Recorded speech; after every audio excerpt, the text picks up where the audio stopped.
Wai wane ne sarkin Kano ne?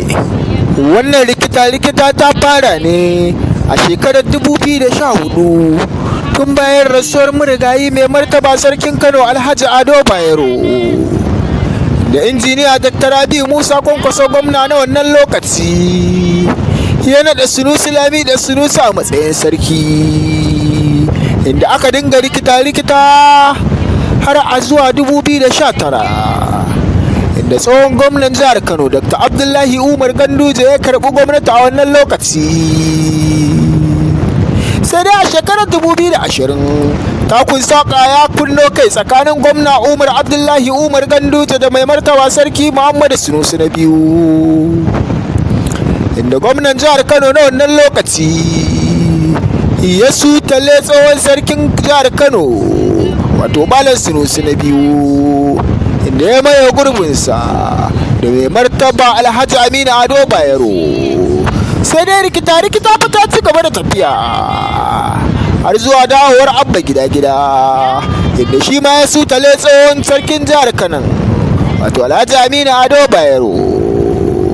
Sai dai wannan rikita tana ci gaba da ɗaukar salo, inda kowannen su ke wanka da ɗaukar wanka na alfarma, inda yake zaga gari kuma kowannen su yana da magoya baya, inda aka raba magoya baya wuta.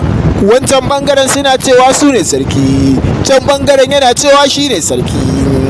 To shi ne mai sauraro da mai kallo muke so ka tantance mana, shin wane ne sarkin Kano? Idan ba ku manta ba, Sunusi Lami da Sunusi yana samun goyon baya ne daga gwamnatin jihar Kano, da shi kuma Alhaji Aminu Ado Bayero yake samun goyon baya daga gwamnatin tarayya. To ni kai na fa an raba mun wuta domin na kasa gane yadda lamarin yake. Za mu so ku bayyana mana ra'ayinku a comment section, sannan ku dan kalli wannan bidiyo da kowannen su yake baje capacity a cikin birnin Kano.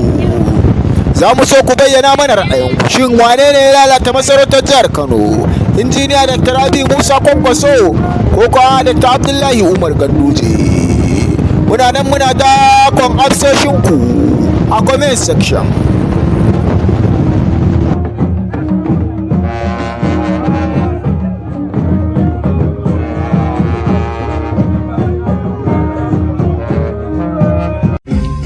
Shigan muran shi ya ɓaci, a faɗe mu su yi ta kunci, haushi ya ci sa a zuci, ya hana su masu yi barci.